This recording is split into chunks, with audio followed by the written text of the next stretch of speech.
Throughout history, we have designed and developed technologies to further our exploration capabilities, both within our home planets and across the vast expanse of space. In this season of an Interloper's Guide, we will explore technology inspired by the natural world and meet some of the creatures responsible for our own technological advancements. Subscribe so you don't miss this season of an Interloper's Guide to Biomimicry.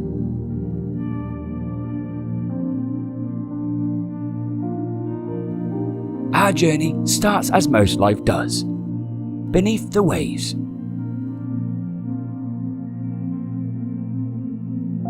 This is Juma Tau, an ice-bound planet found within the Canthian region of galactic hub space.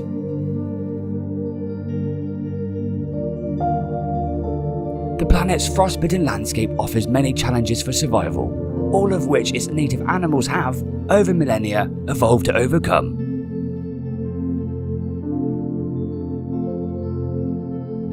During Juma Tau's 14-month year, some regions experience a prolonged period of darkness that can last up to 4 months. Beneath the waves, this makes already poor visibility increasingly difficult, especially for those residing at deeper depths.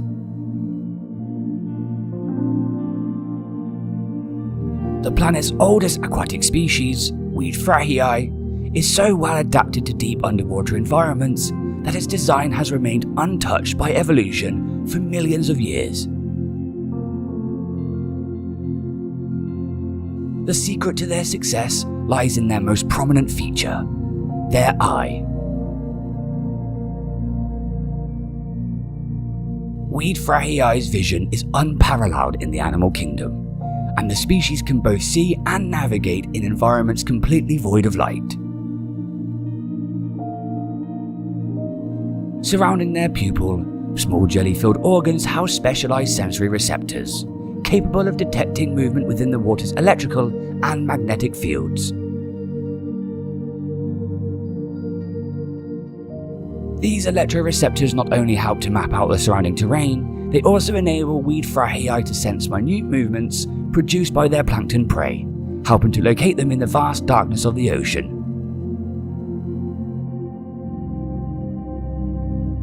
Their barbed tentacles capture their minute prey and aid the creature's movement through the ocean currents. Weed Frahii's advanced electroreception became the inspiration behind the technology used in underwater exocraft, allowing us the ability to see in our deepest, darkest waters. The Nautilon, the galaxy's most advanced underwater exocraft. The outside of its canopy is covered in small transparent sacs of conductive jelly, arranged in similar design to that of the weed Frahii's eye.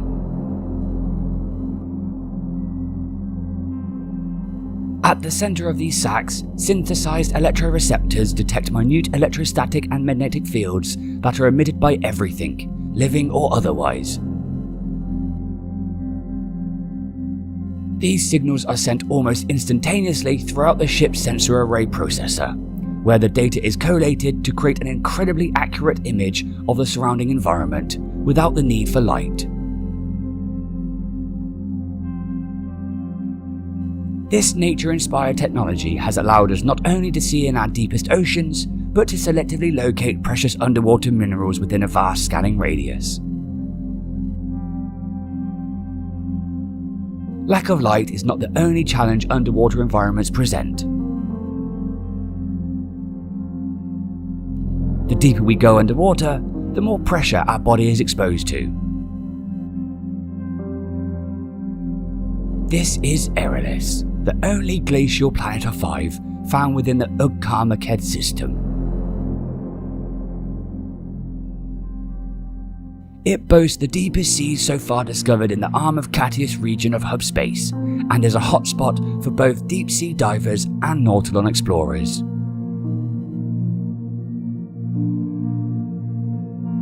As we explore deeper environments, the pressure exerted on our bodies or the vessel we are travelling in increases by around 1 atmosphere for every 10 meters travelled. This can crush both our lungs and any submersible vessels, making deep diving a near impossible task. To cope with this increased pressure and to further our underwater exploration, we once again look to nature for the solution. In the deepest of Erylis' waters, only one creature has adapted to survive in its high-pressure environment: the Post-Pososa.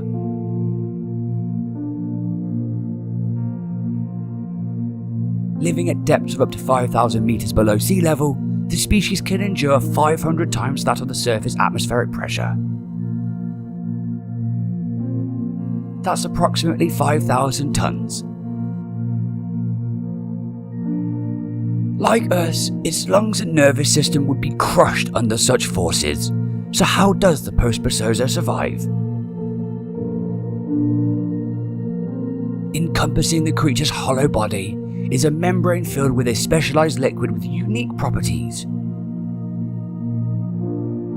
When exposed to intense pressure, it is capable of exerting the exact same pressure back, meaning this liquid membrane does not buckle or warp under the weight. This enables the Post-Pososa to maintain an interior pressure of 1 atmosphere, even at deep depths, keeping its vital organs safe from collapse. In the early days of exosuit crafting, technicians extracted liquid directly from the Post-Pososa themselves, in the hope it would afford interlopers the same pressure resistance when incorporated.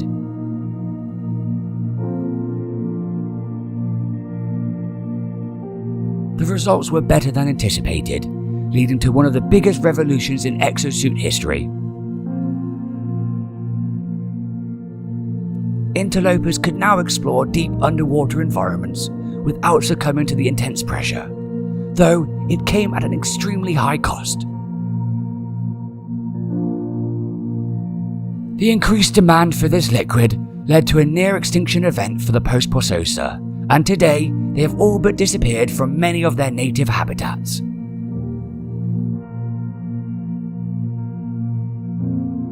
In fact, 99% of the galaxy's remaining wild Post-Pososa live in Erylis' waters, and it is here that conservationists and technicians have stepped in to address the problem. Only within the last few decades has a synthetic version of this pressure-exerting liquid been successfully replicated, becoming industry standard in all exosuits manufactured today. The Post-Pososa population is slowly recovering with the help from conservationists, and plans to reintroduce them back to their native environments is currently underway, though it could be generations before the damage is undone. Interlopers can help with these conservation efforts by visiting Erylis at the address on screen to help transport Post-Pososa eggs to new suitable environments. By mimicking the designs of nature, we have made underwater environments more accessible, overcoming many of the challenges faced when exploring these territories. We can now dive deeper than ever before, affording us access to the bounty of precious minerals and materials found only beneath the waves.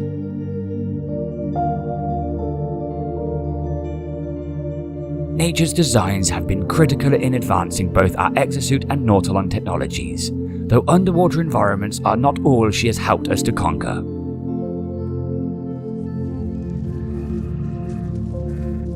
Subscribe to catch the next episode as we delve into the explosive world of volcanic environments and introduce some of the creatures that have inspired the protective technology in use today. Thank you for watching and for all the support throughout Season 1 and 2. We hope you have enjoyed this episode, and as always, have fun, stay safe, and be curious.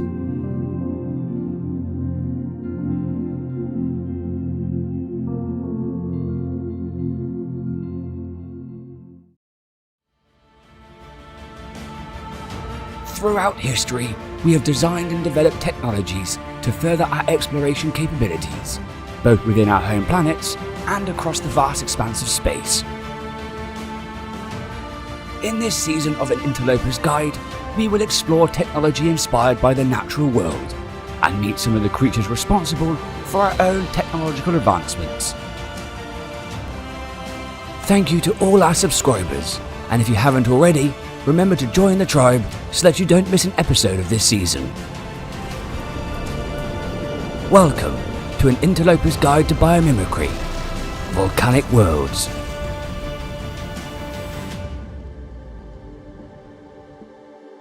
This is Enotrip Minor, a lava planet found within Hub 9-31, the Badosh 6 system.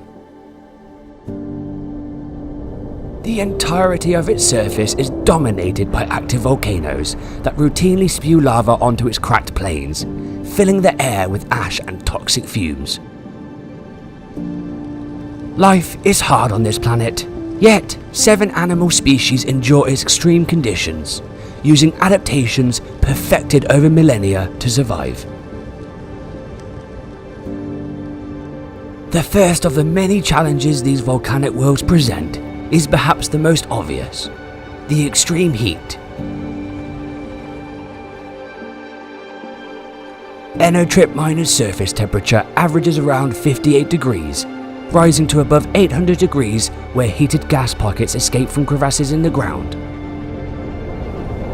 These superheated areas, though hostile to most life, support a creature so well adapted that it inspired the design of advanced cooling systems, still in use today. This is Slashtivus, a member of the Basoptera genus, first documented by the Galactic Hub Exobiology Corps. Slashtivus can reach heights of up to 7.1 meters, ranking second largest species of Basoptera, so far recorded on the GHEC's creature list. The intimidating size of this herbivore wards off most predators, leaving the planet's extreme heat as their main challenge for survival. Areas where Enotrip Minor's temperatures are greatest support the highest population of Mordite roots found in the Sci-Vest instability, where they serve as the sole component of Slashtivus's diet. Mordite roots are a greatly sought after commodity, not only by Slashtivus, but by interlopers as well, owing to their varied uses throughout many industries. Slashtivus's highly specialized exoskeleton provides ample heat resistance when harvesting these plants, thanks to a unique supercooling quality seen nowhere else in nature. Decades of study by local scientists provided insight into the inner workings of this material, and their findings led to the design of many heat protection technologies in use today. The outermost layer of Slashtivus's exoskeleton is covered with billions of microscopic triangles, made from a highly reflective material that deflects both light and heat. These microscopic triangles are arranged like fish scales across the entirety of its body, a design that allows heat to dissipate quickly.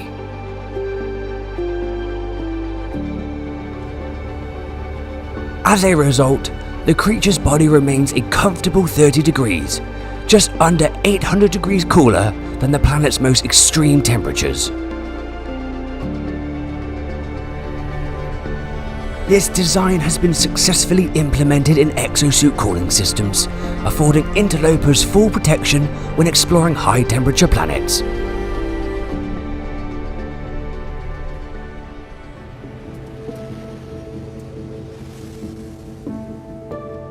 An ability to stay cool in volcanic environments is not the only inspiration that nature has provided us. This is Arrowleg, a volcanic planet found in the arm of Catius region of Hub space.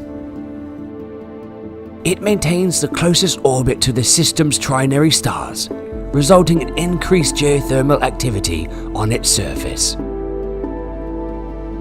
Its parched landscape is ravaged by regular incendiary winds that wipe any water from its surface, preventing the permanent formation of lakes or pools. Any temporary sources of water that do remain contain toxic levels of sodium carbonate, among other hazardous materials, lifted from Araleg's volcanic soil. The animals here have adapted to survive on little to no water, but of all these, only one has developed the unique ability of creating their own supply. This is grass begonia, a large member of the lock genus. The species feed exclusively on dihydrogen crystals that form in abundance on Araleg's blistered surface, and it is this diet that is key to their success. During the digestion process, these crystals are broken down into base materials, producing a large quantity of hydrogen. The remaining materials are absorbed into the blood and converted into energy, leaving the hydrogen to be filtered into a secondary specialized stomach called a reticulum. When a large enough supply has been accumulated, grass begonia fill their third stomach with liquid oxygen, which they gather with specialized feelers located on the top of their heads. By mixing this hydrogen and oxygen together on a molecular scale within their highly advanced third stomach, they can create their very own supply of water. This technique has ensured the continued survival of the grass begonia species on Araleg for generations, and sparked the creation of another technological advancement inspired by nature. All modern exosuits are capable of being equipped with additional technology modules that enable a variety of benefits to its wearer. The Advanced Hydration Module, one of the many that make up the life support systems, contains technology mimicking the design of grass begonia's third stomach, on a much smaller scale. It allows an exosuit to passively absorb oxygen from the atmosphere, to mix with hydrogen sourced from life support gel, that must be replenished regularly. Once mixed, it provides an interloper with a fresh source of water, a welcome relief when exploring waterless, volcanic worlds.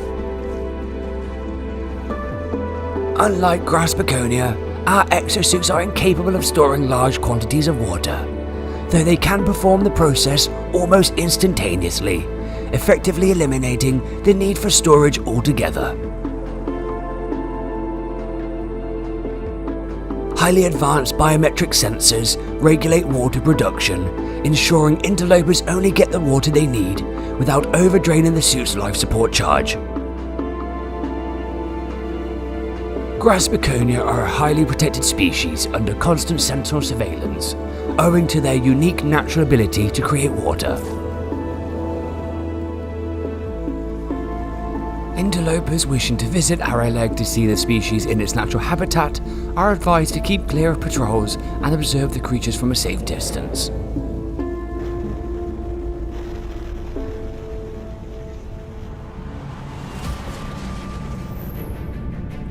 Nature has been perfecting her designs for millennia, long before interlopers even began to colonize space. By mimicking her creations, we have expanded our technological capabilities, gaining access to some of our most hostile environments. Join us next episode as we explore the ethereal beauty of toxic lands and the strange animals that inspire the technology we use today. Thank you for watching, especially if you made it to the end. And as always, have fun, stay safe, and most importantly, be curious.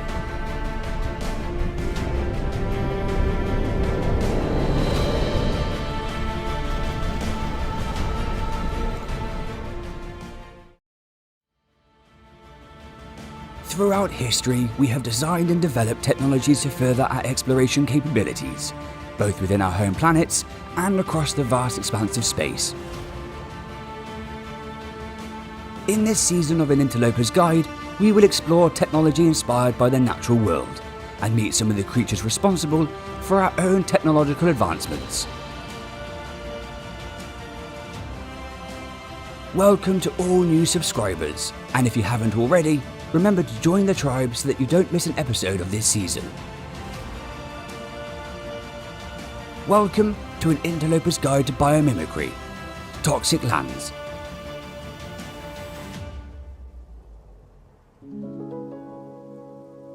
Toxicity means different things to different creatures, and by observing those that can thrive on planets toxic to us, we too can conquer these environments. Though deadly if explored without adequate protection, interlopers will find that toxic planets offer bewitchingly beautiful vistas and often support large populations of animals.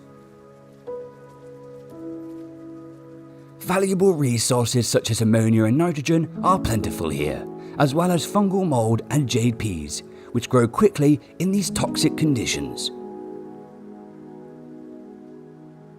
These materials are seldom found in such abundance within other planetary biomes, and to gain access to them, interlopers have designed protective technology inspired by nature herself. This is Mysia, an acidic planet found in the Nugstor adjunct region of galactic hub space. Its surface is covered in a layer of densely compacted soil that supports sparse patches of bioluminescent grass as well as a diverse variety of mushrooms. Like most toxic planets, persistent acidic rain falls from Mysia's sky, contaminating its surface and encouraging the rapid growth of fungal clusters.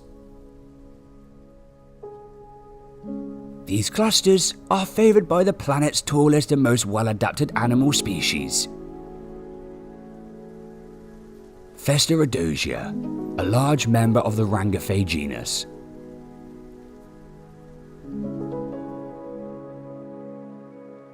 The males can reach heights of up to 3.1 meters and are recognizable by their characteristic cobra neck frill and dark purple and blue coloration. Slightly smaller, the females also display a vibrant palette of colors and possess a spade-shaped frill protruding from either side of their neck. The large size of the species afford them easy reach to even the tallest of fungal clusters, which they consume without experiencing any ill effects.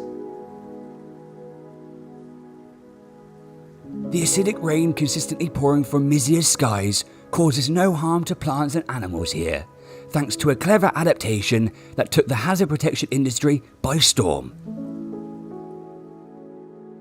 Reactive compounds in Festerodosia's skin neutralizes toxicity within the rain on contact, working quickly to shield the creature from any lasting damage. As well as protecting against Mysia's constant acidic drizzle, these compounds are effective during caustic windstorms, which can increase the planet's surface toxicity by up to 90%.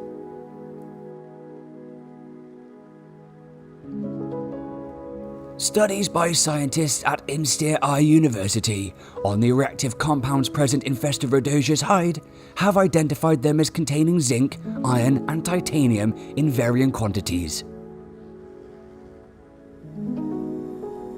Mimicking this design has inspired the creation of one of the most advanced hazard protection modules currently available on the market, the Toxin Suppressor Sigma.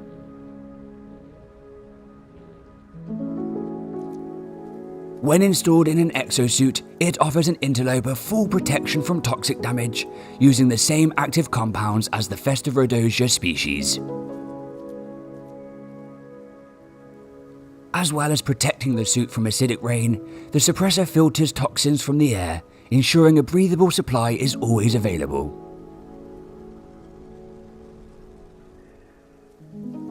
Though effective, the module requires regular recharging with iron batteries, especially when exploring the extremely toxic worlds.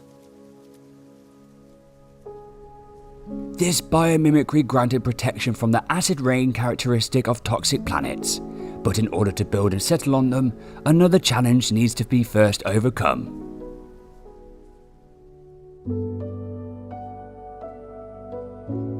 This is Loftus, a rotting planet found in the Canthian region of galactic hub space.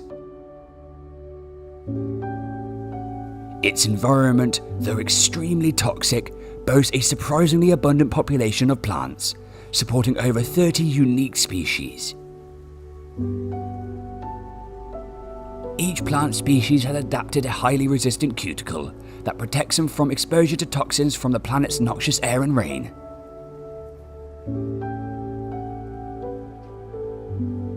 Of the many species thriving on Loftus, one is of particular interest to agricultural scientists, owing to some very unique natural properties. The jade pea plant. Common on toxic planets, jade peas grow all year round, their high nutritional content making them the perfect base for manufacturing a variety of food products.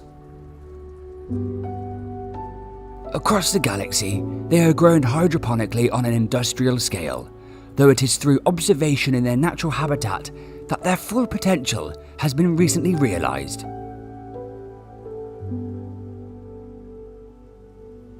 Analysis of the soil surrounding jade pea plants has revealed that it contains up to 80% less toxins than that of the surrounding terrain. Enzymes released from the roots of the jade pea plant during photosynthesis breaks down toxic substances within highly acidic or alkaline soil, making it more tolerable for less resilient plants.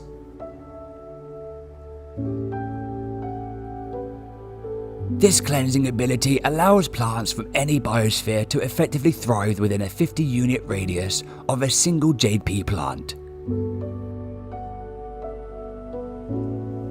When terraforming new planets, soil must be introduced from natural biospheres to ensure that crops can grow and are safe for interlopers to consume. Terraforming researchers believe that JPs could negate the need for soil transportation altogether, enabling us to create arable land from previously inhospitable terrain. Research focused on understanding the enzymes jade peas use for the neutralization of toxins in the soil is currently underway on Loftus, led by a small team of Korvax scientists. They hope to eventually replicate these enzymes for use in terraforming technologies, which could help civilizations expand to new areas of space.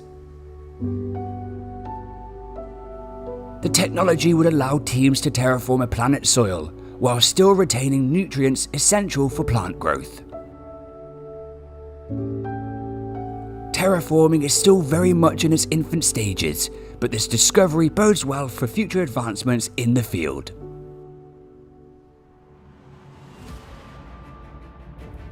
Biomimicry is now a relatively old field of study, yet even today we are still learning new tricks from the natural world. So far in this series, we have seen how nature has inspired some of our most advanced protective technology, expanding our exploration capabilities across multiple hostile environments. As we have seen with jade peas, it is not just protection that we can learn through biomimicry. The science has applications in many industries, such as agriculture and terraforming. Join us next episode as we delve into the dangerous territories of radioactive wastelands and explore the biomimetic technologies that gave us the gift of movement across some of the galaxy's toughest terrain. Thank you for watching, and as always, have fun, stay safe, and most importantly, be curious.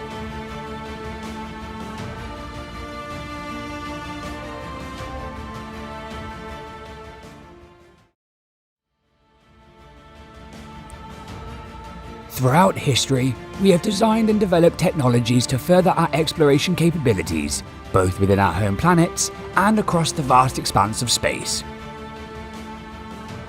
In this season of An Interloper's Guide, we will explore technology inspired by the natural world and meet some of the creatures responsible for our own technological advancements.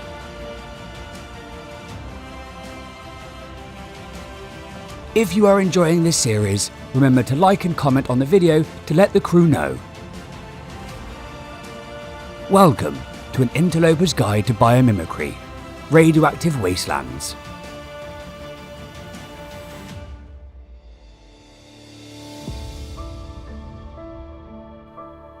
It is a common misconception that exposure to radiation is inherently dangerous.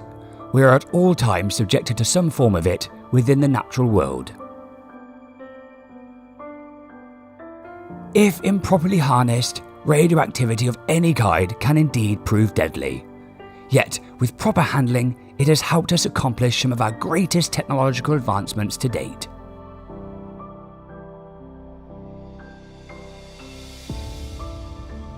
This is Akio 51/P3, the Nuening System's supercritical planet. Its extremely radioactive surface is regularly plagued by irradiated downpours that intensify the already high levels of ionizing radiation in its atmosphere. These dusty wastelands are home to 10 animal species, the strangest of which lives exclusively within the planet's skies. Bidomo, a unique member of the Protocaeli genus.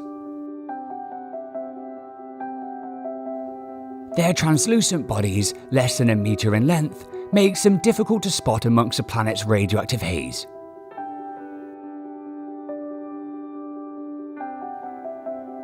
Bidomo travel in small tight-knit flocks of up to 5 individuals and are active throughout the day and night, seeming to never need sleep.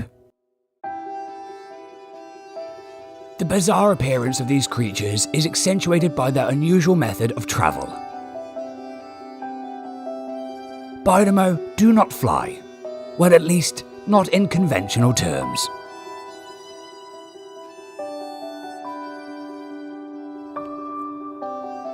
Rather than relying on air currents, Bidomo manipulates ion radiation within the planet's atmosphere to facilitate their flight.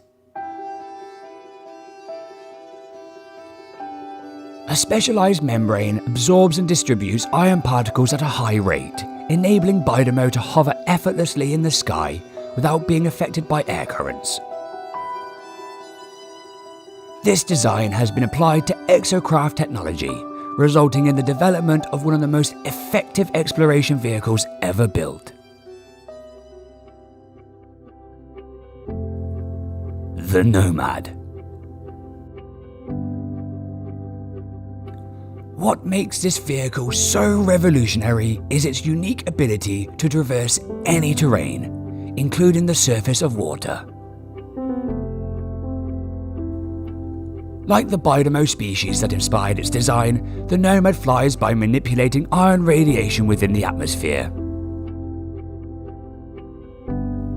Small circular thrusters arranged in pairs at the front and back of the craft redirect particles downward at a high speed, allowing the vehicle to hover a few feet above any given surface.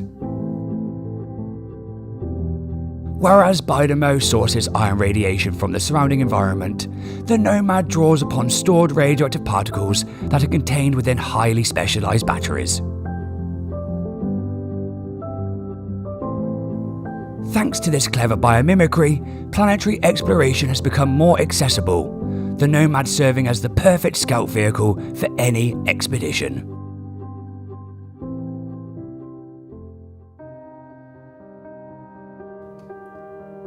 Across the galaxy within the Widrake region of galactic hub space, another creature has helped shape the advancement of modern exploration technology.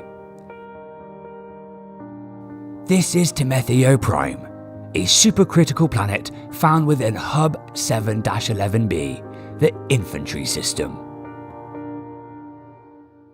Large clouds of radon gas, invisible to the naked eye, move across the planet's surface, uncovering expansive deposits of radioactive uranium hidden beneath its dusty soil. Despite the lethal concentrations of ionizing radiation within the planet's atmosphere, Timethio Prime supports a busy ecosystem of both plants and animals.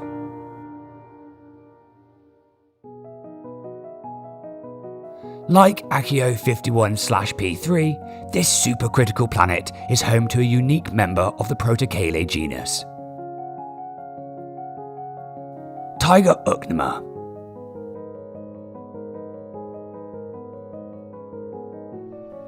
Reaching lengths of up to 2.7 meters, the species navigates the skies with surprising grace and dexterity, able to outpace the planet's other airborne species. In their wake, a trail of blue gas follows their progress across the planet, an adaptation that allows members of the herd to easily find each other, even when visibility is poor.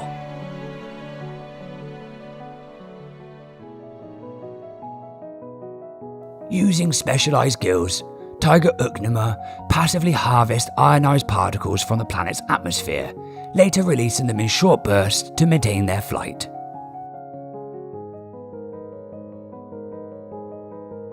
As these particles are released, they mix with waste materials from the creature's plant-based diet, resulting in a distinct blue coloration. Tiger Ucnema's unique propulsion method had a significant impact on the jetpack industry, helping to improve utility and performance twofold.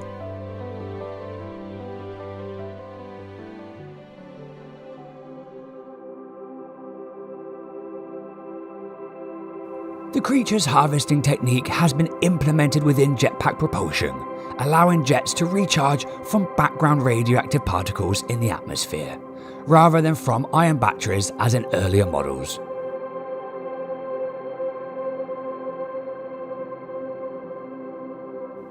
This revolutionized the jetpack industry, negating the need for an internal energy source, subsequently lowering manufacturing costs and carry weight.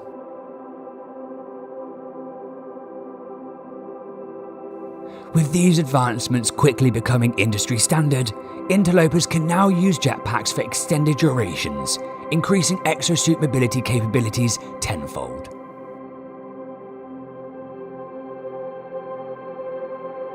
The coloration of Tiger Ucnema's propulsion trails has also inspired an array of unique cosmetic upgrades, allowing interlopers to customize the color of their exosuit's jetpack trails.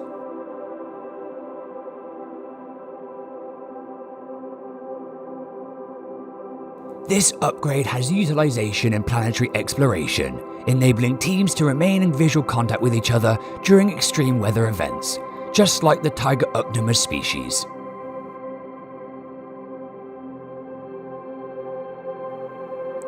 Interlopers looking to purchase these upgrades can do so at the Anomaly or from space station vendors.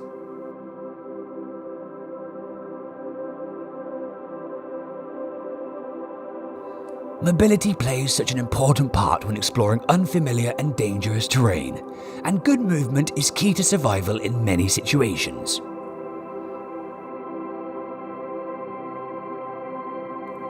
By studying how creatures use radioactivity to move, we have expanded our understanding of its potential, enabling us to conceive more energy-efficient vehicles, tools, and protection technologies. Join us next episode as we explore the quiet, frigid lands of frozen tundras, uncovering specialized adaptations of the native creatures that have inspired technology today. Thank you for watching, and as always, have fun, stay safe, and most importantly, be curious.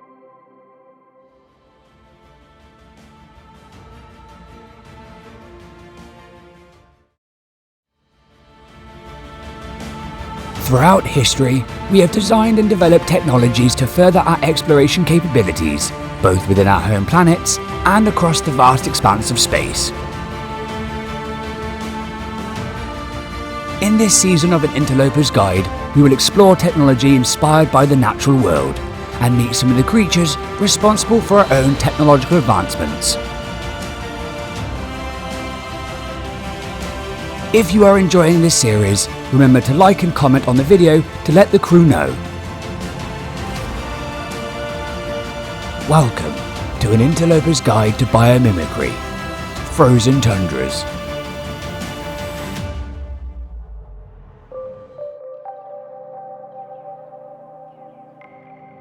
This is Okpo 3, an icy planet found in the Arma Vesitinen region of galactic hub space. Despite the dense permafrost encasing the planet's surface, evergreen forests and hardy shrubs grow in abundance here, supplying the planet's inhabitants with both food and water.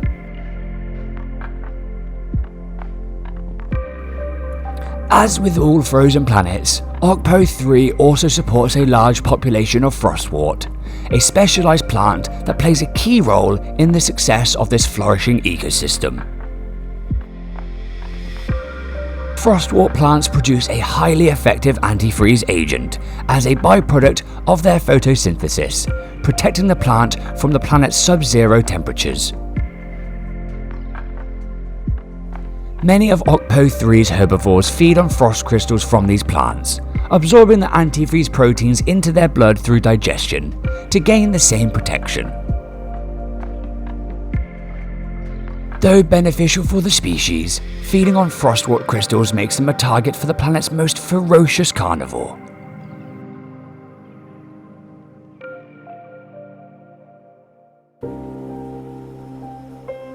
Camptuatus, a powerful member of the Tyrannicae genus.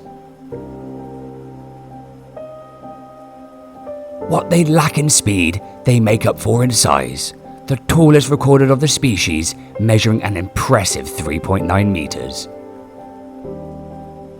Their razor-sharp teeth, though effective for piercing their prey's hide, are inadequate for harvesting vegetation, including frostwort crystals. Being unable to extract antifreeze proteins from these plants directly, the species instead relies on the content contained within the meat of their kills. As each meal yields such a small amount of these proteins, Camptuatus must remain constantly on the hunt to avoid succumbing to the planet's extreme cold. The method employed by creatures on Okpo 3 is not uncommon across frozen planets, but it is here that it first inspired a new piece of protective technology.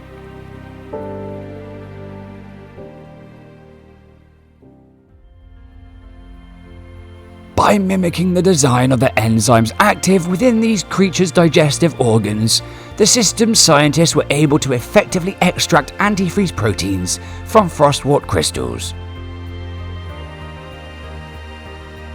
They discovered that these proteins, when woven into a specialized material, are capable of withstanding temperatures as low as minus 185 degrees Celsius. When applied to an exosuit, this material shields everything inside, enabling interlopers to explore icy worlds more effectively and for longer periods of time. These upgrade modules are now widely available to all interlopers from reputable space station vendors found throughout the galaxy.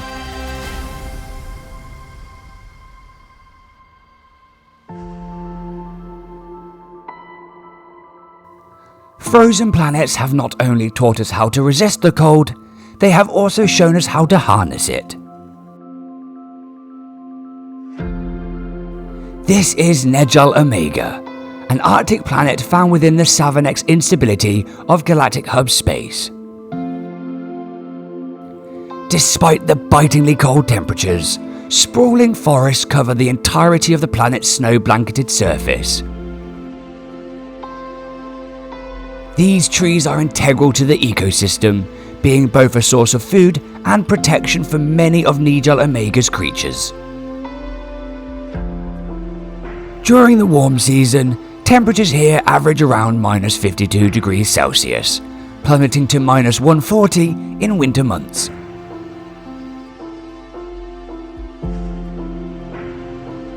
Most at risk during this time are the young, and many creatures spawn in spring to give their young the best chance of surviving their first winter.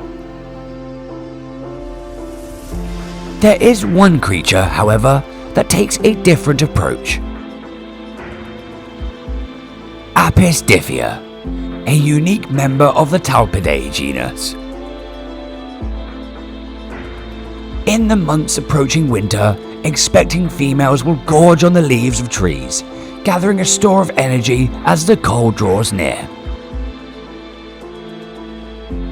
When the seasons change and the temperature plummets, their bodies enter a cryostate, essentially freezing for a total of 5 months to protect their developing young. The embryos contained within the creature's back continue to grow in these months, unaffected by the cold and safe from hungry predators. This is all possible thanks to female Apis-diffia's unique ability to separately regulate the temperature of their womb as the rest of their body enters a dormant phase.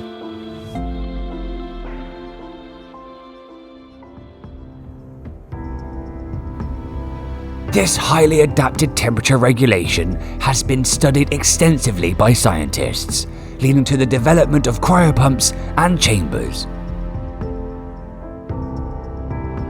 For the scientific research community, this discovery revolutionized sample collection technology, making cold storage a viable option. The collected specimens could remain in a cryo state, protected from damage and temperature changes during transportation to the lab.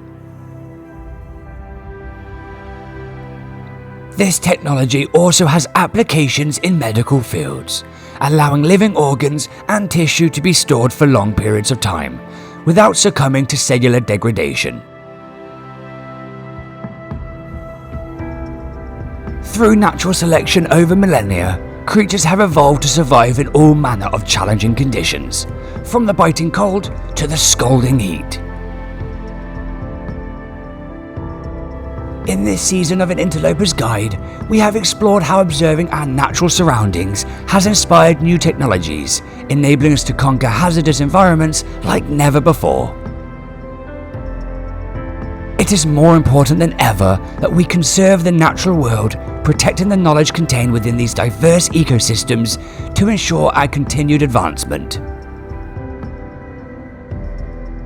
The most challenging environment our species still has left to conquer lies beyond planetary biomes, deep within the cold, harsh void of space. Join us next episode in the season finale as we explore biomimicry within this largely uncharted and hostile environment.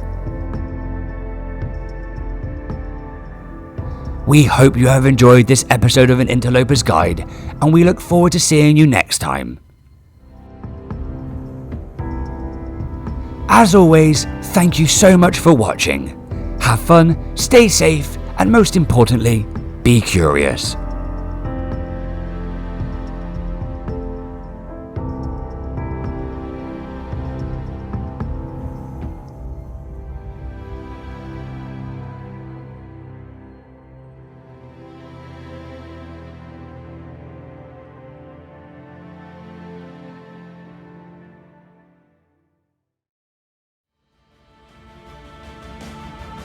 This season of An Interloper's Guide has focused on biomimicry, a cutting-edge science that brings both nature and technology together. By mimicking designs and processes found in nature, we have overcome some of our biggest survival challenges, enabling us to expand our horizons and explore further reaches of the galaxy. If you are enjoying the series, remember to join the tribe so you don't miss the start of Season 4. Welcome to An Interloper's Guide to Biomimicry, the expanse of space.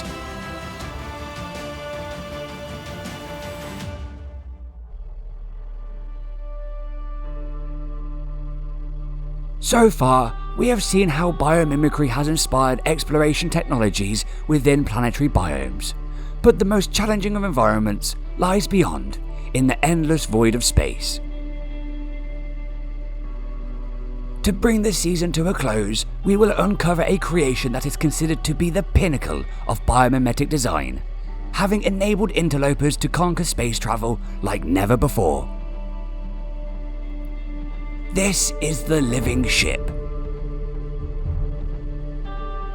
Ancient experiments perfected over eons by Korvax scientists led to the birth of this miraculous being, following their discovery of mysterious void eggs. To best understand this process, interlopers can retrace the footsteps of ancient Korvax, recreating their experiments to awaken an egg of their own. The journey starts after purchasing a void egg from a quicksilver trader aboard the Anomaly. Once in your possession, engaging pulse drive in any system triggers the arrival of a strange ship that will reach out to impart coordinates to begin your quest.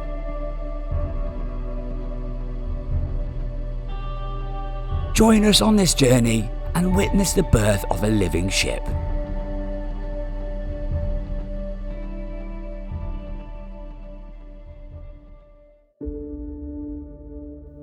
Our pulse drive is intercepted by a strange biological ship that communicates with a curious melody, providing coordinates to a system nearby.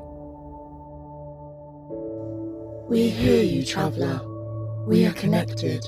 Your body is of ours. The coordinates provided lead to Rosal Sove, a chromatic fog moon found within the Korvax-controlled Joyosh 1 system. On arrival to the planet, the egg begins to emit a low hum, revealing the location of an ancient plaque known as the Ashes of Lekati Riku. This ancient structure contains a recording from Korvax Prime, comprising a pathway for recreating the experiment that brought forth the first living ship. As well as containing this log, the structure identifies itself as an experimental synthesis unit requiring biogenesis materials to begin. Sensing the egg nearby, it supplies us with a blueprint for a consciousness bridge, the first component required to nurture our ship to life. In response, the egg uses a highly advanced echolocation to locate a nearby source of hexite, a key ingredient in the process. It leads us to a crashed freighter, and by accessing the terminal, we are able to extract enough hexite to get the job done. The final ingredients of Korvax casings and Punjamun are easily found, bartered from pilots on an orbiting freighter.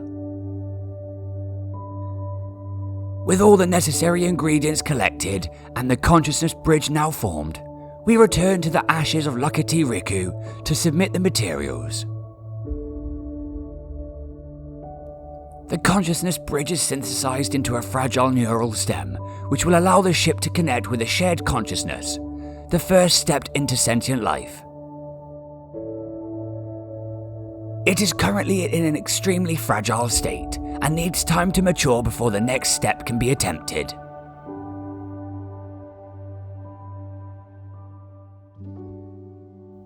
"24 hours later, the neural stem has matured and our pulse drive is once again intercepted by a biological ship. The Metal Masters bind us no more. We are free. We may swim, fly, live, die. The void egg hums faintly in response to this melody, providing new coordinates to lead us to our next location.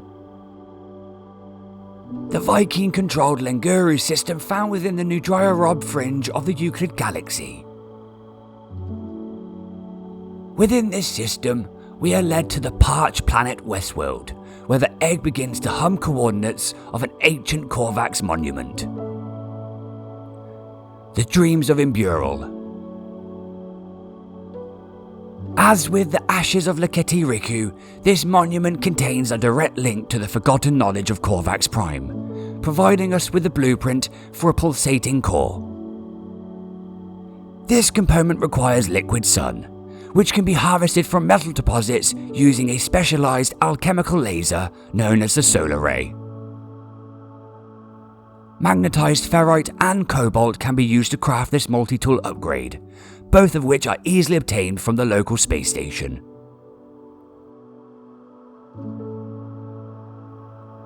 As well as liquid sun, the pulsating core is crafted using mortite sourced from plants, and gold that can be mined from asteroid belts. The pulsating core now crafted, we return to Dreams of Imbural to input the materials into the experimental synthesis unit contained within. The monument alters our pulsating core, creating the fragile heart module for our living ship. The following day, the egg calls out to the biological ship, and it once again intercepts our pulse drive. You are on our path. We see it. We understand where it leads. It is necessary. Perhaps we thank you. Perhaps.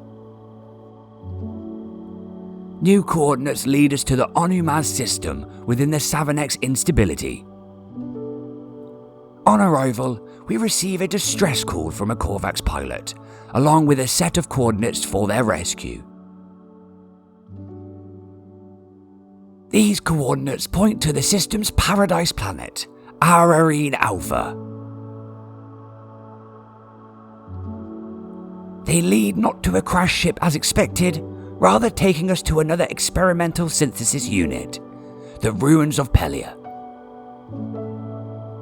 The monument provides the blueprint for an impossible membrane, a highly resistant and regenerative material that will compose our ship's outer shell. As well as chromatic metal, the membrane calls for a hypnotic eye, which can be found beneath the waves. The final ingredient of living water is extremely rare and can only be gifted by a child of Helios, encountered by chance whilst pulsing through space. The Ruins of Pelia accept our materials, synthesizing them into a fragile shell that will harden over time.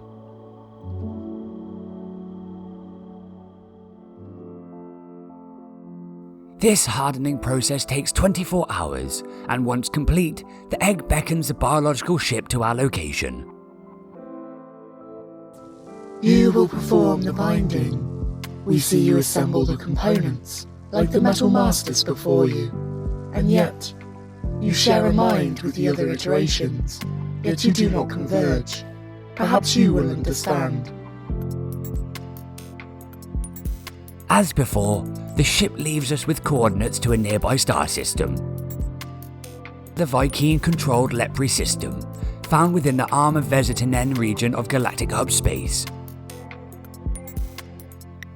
Located on its capped planet Lebor 3, we find a strange contraption known as the Nupesi C. As we interact with its terminal, we discover that it contains an experimental synthesis unit like the monuments before. It requires seeds of glass to create the final component of the living ship's physical body, the Singularity Core. To aid us on this task, the Nupesi C also provides blueprints for a specialized upgrade for our multi-tool that allows us to collect fragmented qualia from living beings.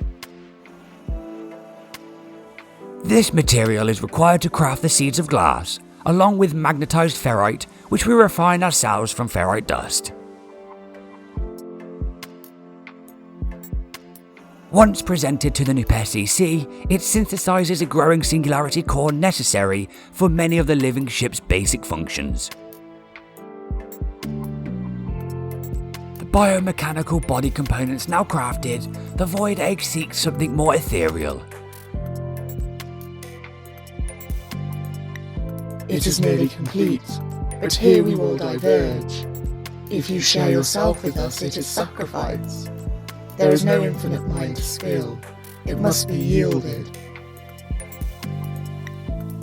As the ship departs, the Void Egg's song becomes more intense, repeating a string of words over and over.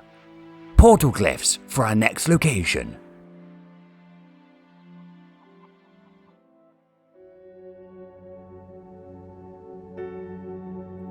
On a nearby torrid planet named Efka 19, we locate an ancient portal and enter the glyphs from the Egg Song.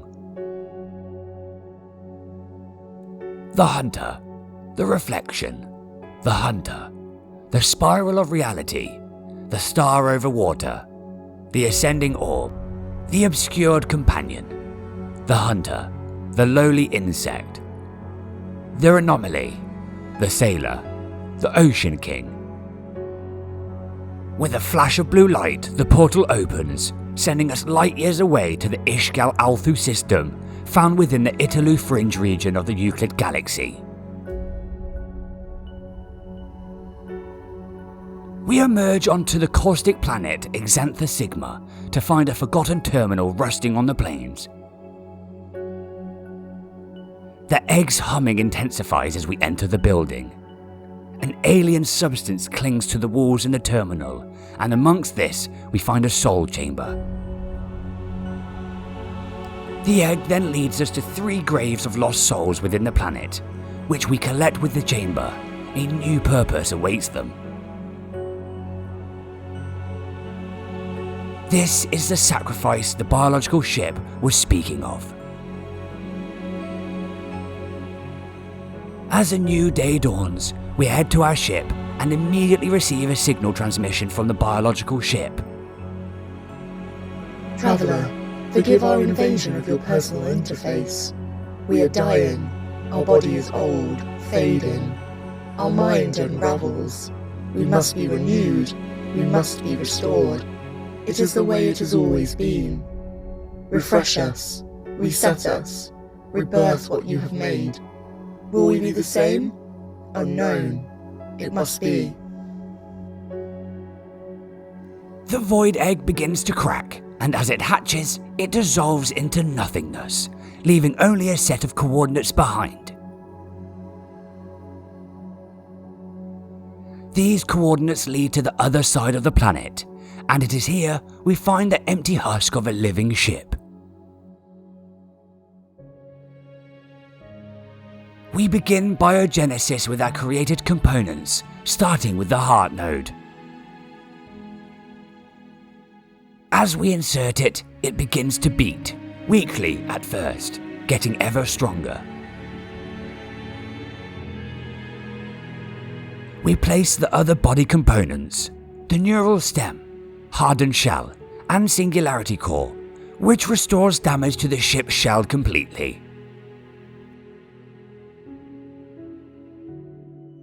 Finally, we insert the soul chamber, and the ship awakens, now a fully formed biomechanical being. Though every single living ship that is brought into existence requires the same components, every journey to obtain them is completely different, catering to the unique requirements of each individual void egg. As a species, the living ship requires only basic materials to run, making them a commodity amongst pilots throughout the galaxy. Living ships represent the perfect amalgamation of biology and technology working together, and have gone on to inspire many advanced starship designs, such as the solar ship. It is more important than ever before that we conserve the natural world, as we are only just scratching the surface of the wealth of knowledge that can be found within. We hope you have enjoyed this season of an Interloper's Guide and look forward to seeing you next time. As always, thank you for watching. Have fun, stay safe, and most importantly, be curious.